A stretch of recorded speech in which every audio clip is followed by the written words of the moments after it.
Drawing breath was still a struggle. It kept catching in his throat, triggering fresh bouts of coffee. While recovering from the lettuce, Akira pressed his hands to his forehead and shut his eyes. He could not shake Takeru's image from his mind.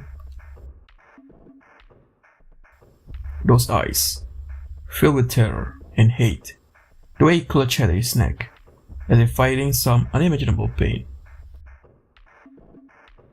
It had happened so suddenly, without any sign of what was coming. Why?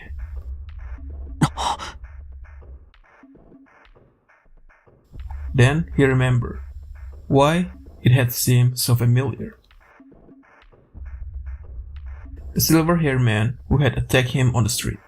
He too had broken down in the middle of their fight, wrecked by an agony that had come without warning. The two incidents were much too similar to write off as a coincidence. Could their symptoms be a side effect of using rain?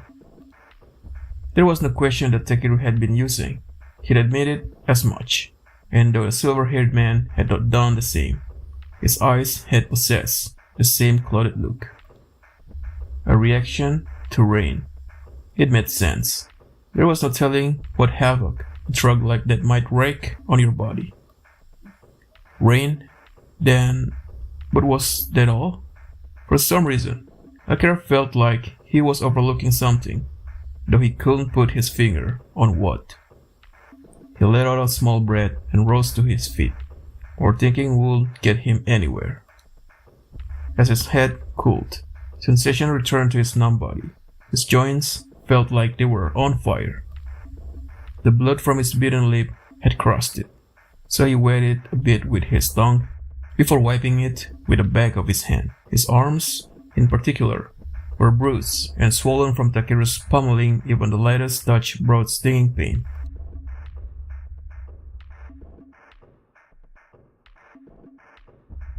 The one bright spot was that nothing seemed to be broken.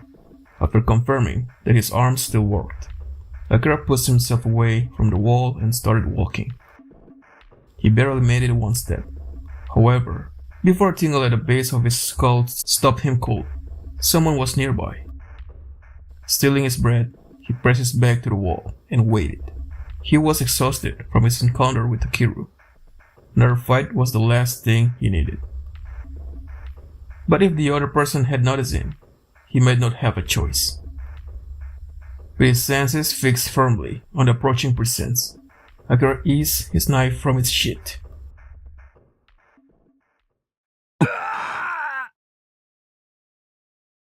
A blood-curdling scream shattered the silence. For a moment, terror froze Akira's thoughts, but he recovered quickly and scanned the area. The presence had vanished. Had the person had sensed been the source of that scream? Such raw despair. it had been the scream of a man about to die. It might have been Akira's voice, though distorted as it had been, it was impossible to be certain. Whatever the case, the threat was gone. Akira let out a small sigh of relief. Now, the only sound was the distant buzz of the city. As he walked along, lost in thought, one memory in particular rose to the forefront of his mind. Keisuke's expression just before he fled the hotel. Eyebrows knotted, lips compressed. That had been the face of a man deeply wounded. Akira had never been one to consider people's feelings, nor care whether people understood his. He was himself, people were people. As a blaster champion, he had no shortage of hangers-on seeking his attention and favor. Bootlickers, they made him sick. Keisuke was different. For some reason, he had been tagging along ever since they were little. Most people drifted away after Akira ignored them a couple of times, but Keisuke alone never gave up, no matter how little interest Akira showed in his company. One day, annoyed by Keisuke's persistence, Akira had asked why he followed him everywhere. Keisuke had smiled shyly and said, "Because I want to be near you." Frankly, he thought that boy insane. Afterward, however, Keisuke's constant presence had stopped being a nuisance. Before Akira knew it, years had passed, and Keisuke was still there. His perseverance, his naive, simple-minded honesty. These were traits that Akira did not mind. He had his faults, of course. He was a pushover, and generally inept, but Akira didn't particularly care about those things. Nobody was perfect. The people who seemed to have no flaws, those were the people you had to watch out for. There was one thing though, one thing about Keisuke that he just couldn't stand. The way Keisuke thought himself less than him. The way he acted like his place at Akira's side was a gift, far above his station. Akira had never thought of Keisuke as inferior. If he had, he would have driven him off long ago. Yet even now, Keisuke behaved as though he were unworthy. Akira had known that this was how Keisuke felt, but of course, he'd never been a tactful sort, and so when the matters had come to a head, he had held nothing back. In his mind, he'd been treating Keisuke as an equal. Clearly, Keisuke had not seen it that way. It was only after Keisuke had run away that Akira had realized. However, Keisuke had taken his words. It was not how Akira had intended them. And no wonder. At the time, Akira himself had been thinking, "This isn't what I want to say." He hadn't been able to stop himself. It was the first time in a long while that he felt such strong emotions, and before he knew it, they had slipped his control. The words he spoken had not been wrong, per se, just twisted by frustration and anger. Do what you want, say what you feel, stop hiding yourself away. Those brief sentences would have been more than enough. But although that had been Akira's intent, unfortunately, he was unpracticed in comforting others, and in the heat of the moment, the right words hadn't come. Instead, he had wielded his own feelings like a cudgel, and hurt Keisuke in the process. He assumed that Keisuke would understand. After all their time together, Akira had gotten it into his head that he knew Keisuke perfectly. What arrogance! Nobody could ever know someone else perfectly. Not even parents and children, or husbands and wives, could share everything with each other. In the end, you could never be more than separate people. At any rate, now that he had realized what had gone wrong, he couldn't leave Keisuke be. Following Akira to Toshima, joining Igura against his warnings, Keisuke had chosen his own path. Still, Akira was not the kind of man who left things unfinished. It went double now that he understood that he, too, was responsible for Keisuke's disappearance. He had to find him. There was no end to the places that one could hide in this ruined city, but nor was any hiding spot a guarantee of safety. The more time passed, the greater the chance the danger would find Keisuke. He quickened his pace. After a few steps, he stopped and put a hand to the wall, seized by a peculiar sensation much like wading through sludge. Apparently, he was in worse condition than he thought. He didn't want to waste 1 minute, 1 second, but he wouldn't accomplish anything if he collapsed in the middle of the street. He entered an empty building nearby and sat down near the entrance, off to the side, where he would be able to respond swiftly no matter what happened. The moment he laid his head against the wall and closed his eyes, a murky exhaustion overcame him. Visions flickered behind his eyelids, the scarlet dance floor, Takira's mad laughter. So he shut them tighter, then tighter still, as though to drive his consciousness into oblivion. Sleep swallowed him like a mud.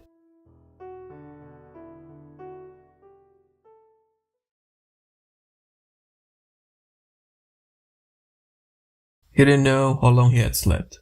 The fatigue and pain still lingered in his body. He felt considerably lighter than before.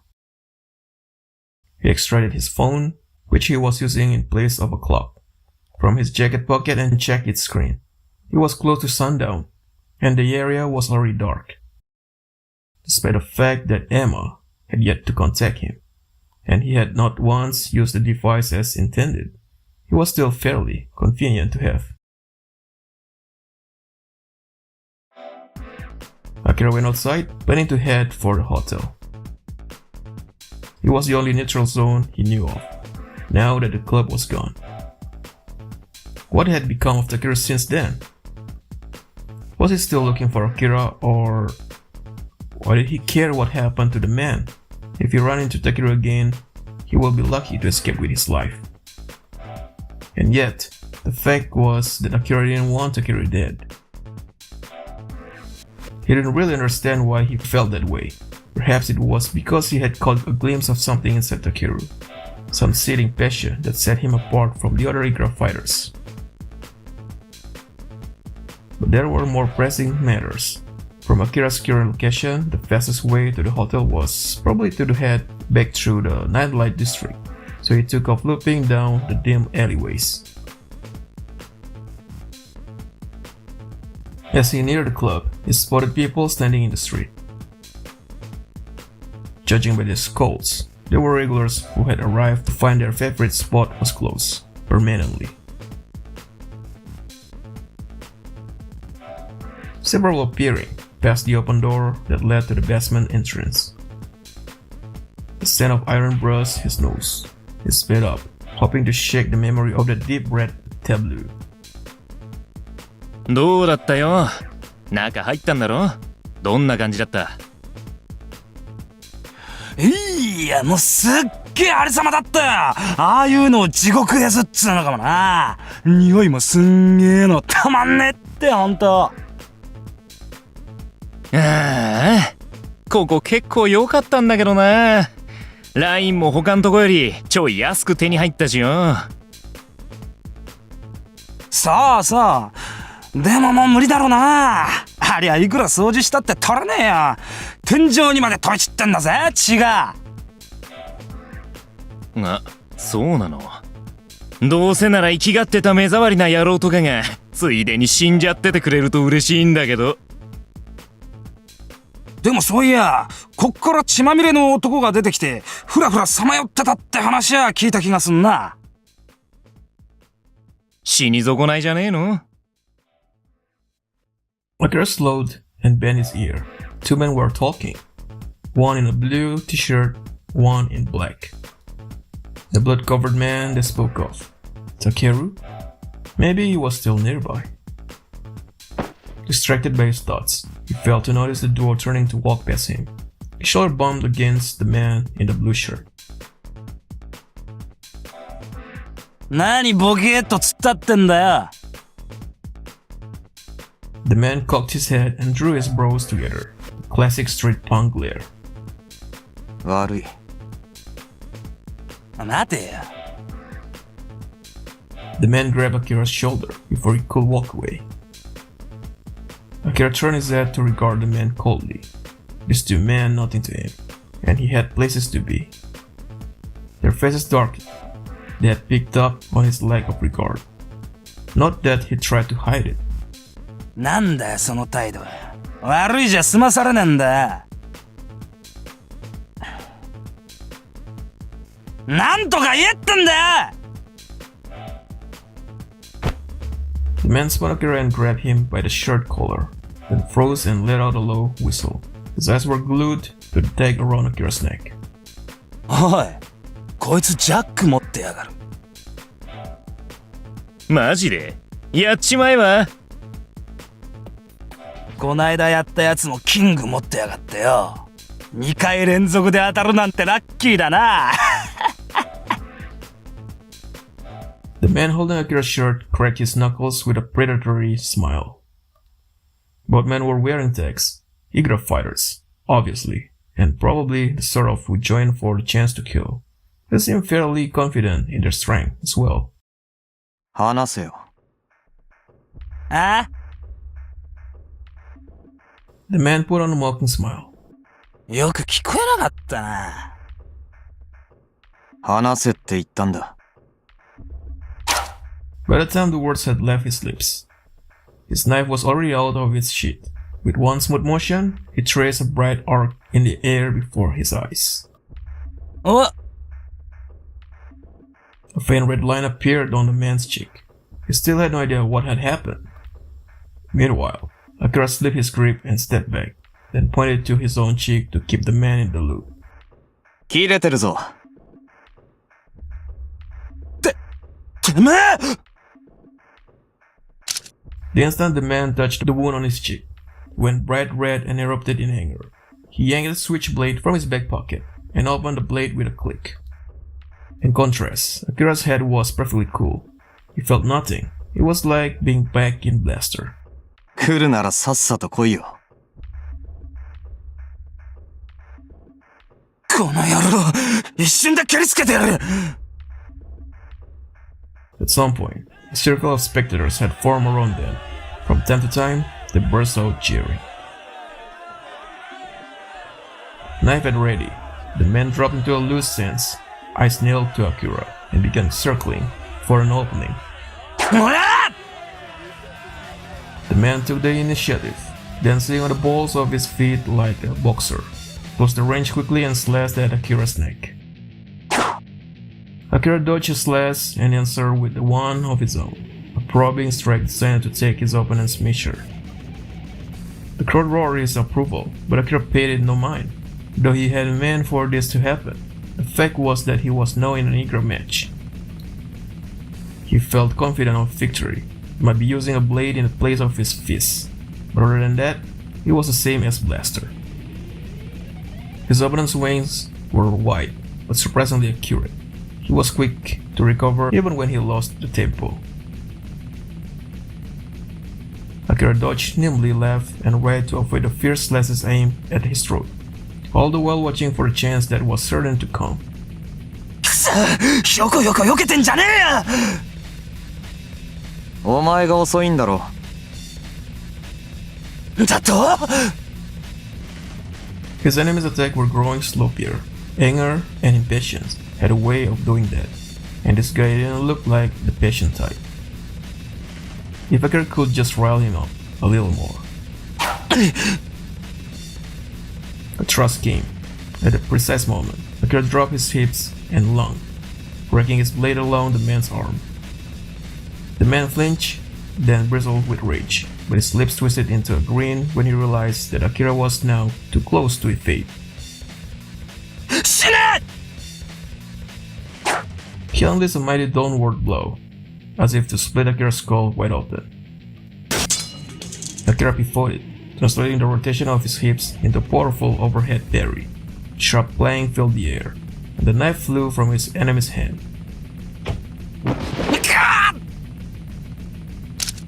The man recoiled, but Akira seized his arms and twisted, forcing him to the ground, then quickly straddled his stomach. He laid his knife against the man's throat, and there he stopped. The crowd had fallen silent, entranced by the beauty of Akira's motions. Everything from the launch to the final mount had been one unbroken flow. It was over. The man lay sprawled on the asphalt, his back flat against the ground. 一瞬で蹴りがついたな。てめえ Humiliation turned the man's face crimson. Akira didn't consider killing him. He wasn't worth it. His fight had done nothing to make his heart race. It was time to take his tags and get out of here. He reached down, but the man grabbed his hand. ふざけんな ルールだ。 Still, the man wouldn't let go. His eyes were burning with hate. 話せ。このクソ野郎 In a suicidal display of defiance, the man punched Akira in the face. A taste of blood filled his mouth. That instant, a spark was born in Akira's deadly silent mind. It took fire in the blink of an eye, luring him toward a red hallucination. A red hallucination. And resembled that blood-soaked dance floor. A numbing euphoria filled his brain. His pulse thundered in his ears. He hadn't felt anything while fighting this man. But now the man was right there, and beneath his skin. There surely lurked a far redder ecstasy waiting for him.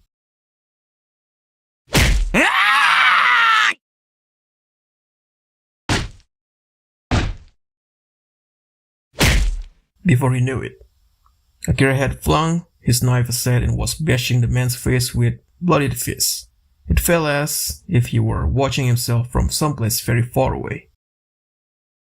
Through the red field separating his mind from his body, he could just make out the exquisite sensation of flesh and bones smashing together. おい、やめろよタグでも何でも持ってけばいいだろだから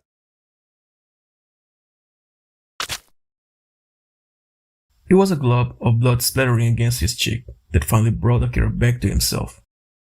At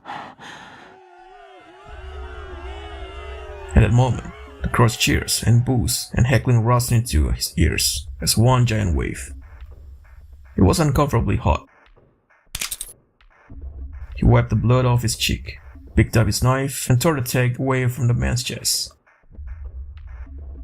After taking the remaining 4 tags from the man's back pocket, Akira rose to his feet. He hadn't realized that he was panting. The man twitched beneath him, his face dark red and swollen. He probably wasn't dead. Assaulted by sudden headache, Akira pushed through the ring of onlookers that had closed around him. The blood dripping from his fist left dark stains on the ground below. He shook his hands off and wiped them off on the sleeves of his jacket. As he walked away from the milling crook, he checked the tags in his hand, a king of spades and 4 pigs. He put them in his jacket pocket and exhaled deeply. Back there, it felt like a man possessed. That had not been the first time that the sight of blood had excited him, but it had been the first time he'd lost control so completely. If he had kept punching the man, he would have killed him. And nobody would have condemned him for it. Here, life was cheap and death was in abundance. Hadn't he come hoping to witness death with his own eyes? Just now, that had been his chance. It was exactly what he wanted. Even in Blaster, he had beaten men within an inch of their lives. It should have been easy to take one more step. So, why hadn't he? Something nagged at his mind. What did he truly? Suddenly, Akira came to a stop. A human shape appeared in the alleyway ahead. his heart pounded. He hadn't sensed anyone else nearby. Had he been too distracted by his thoughts? Even then, he should have noticed before they got this close. Who was it? No ordinary Toshima Street Fighter could have snuck up on him like this. The road behind Akira was empty, but he couldn't turn his back, not while he had no read on the trap. The moon hung misty in the night-painted sky. The shadows were thicker than ever. If he wanted a better look at his stranger, he would need to get closer. The shape let out a deep, throaty laugh, as if amused by Akira's display of caution. 久しぶり。と言っても、まだそんなに経ってないか。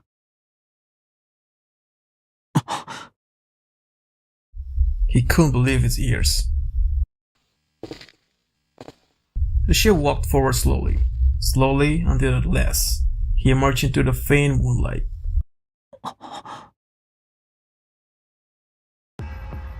Yo. Shock rippled through Akira. It was Keisuke. And yet, the first emotion to rise in Akira's chest was not relief, but doubt. Was it really him? His features were unchanged. Akira had recognized him at a glance, but the look on his face was utterly unfamiliar. A harsh light shone in his eyes. The corners of his mouth were hiked up in a sneer. His mere presence exerted a physical pressure. 無事だったのか。 Words stumbled from Akira's mouth, the only words he could find. He couldn't tear his eyes away. なんだよ。そんな鳩が豆鉄砲食らったみたいな顔して、アキラらしくないな。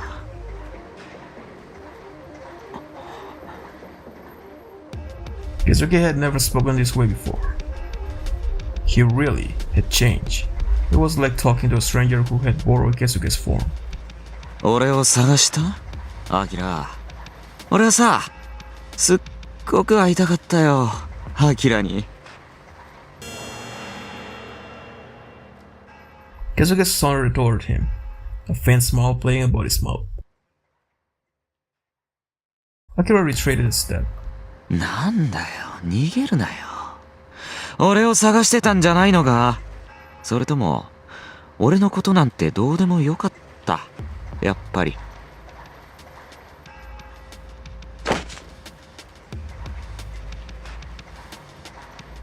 Quick as a snake, he caught Akira around the shoulders with his arm and pulled him close. There was no chance to run. It had happened so fast. Keisuke's face loomed before him. なんか喋れよ、アキラ。せっかく感動の再会だってのに。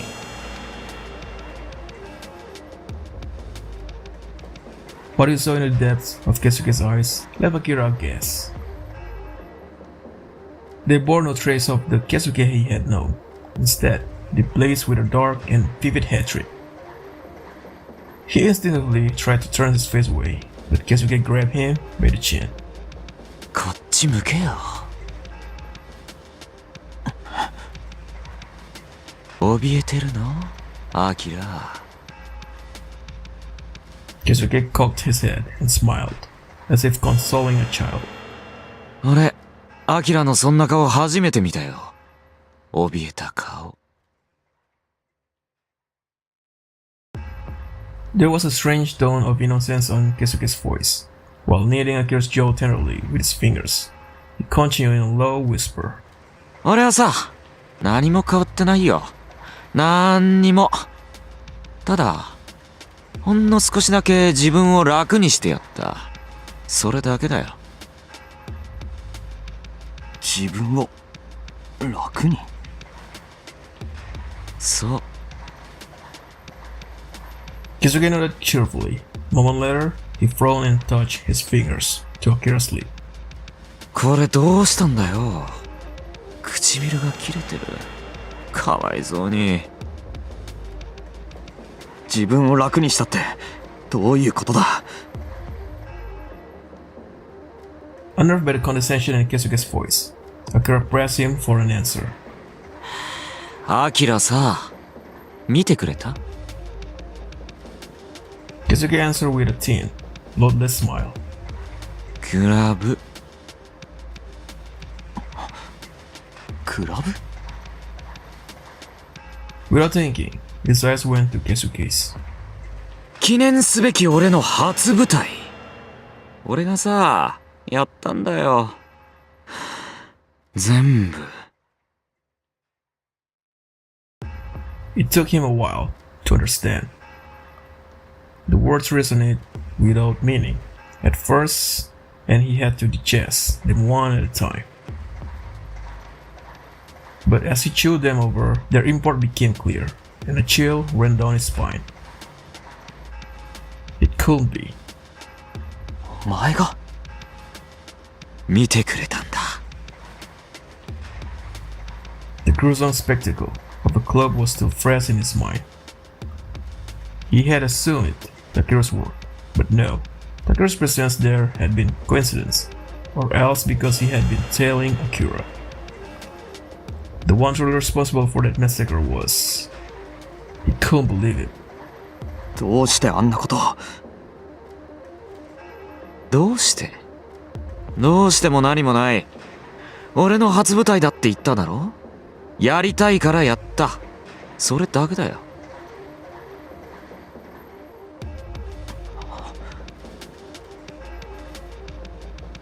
Was this man grinning at the memory of blood really Keisuke? すっごい驚いてる。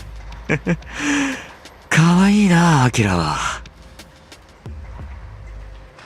Without letting go of Akira's jaw, he raised his free hand to stroke his cheek. まさか俺があんなことするなんて思ってなかったんだろ。そういう顔してるよ。お前さ。The fingers on Akira's jaw tightened. あんなに弱かった俺がやるなんてって思ってるんだろ。Black glowing bloomed behind Keisuke's eyes, narrowed to a squint to accommodate his smile. There could be no doubt that it was meant for him. 離せ。 A shudder ran down Akira's spine, and he fought to escape with all the strength he possessed. Keisuke laughed, a husky sound, like an animal toying with its prey. アキラ、もう俺にはかなわないね。だって今、俺の方が強いから。He cradled Akira's face in both hands and leaned in. His teeth gently raked to the tip of Akira's nose.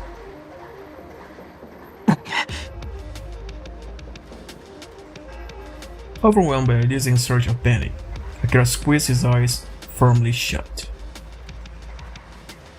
In darkness, he felt Keisuke's lips glide from his cheek to his jaw, then from his jaw to below his ear. そんなに怯えるなよ。大丈夫。心配いらないよ。Keisuke's voice was a loving murmur. アキラは俺がゆっくりいたぶってから殺してやるから。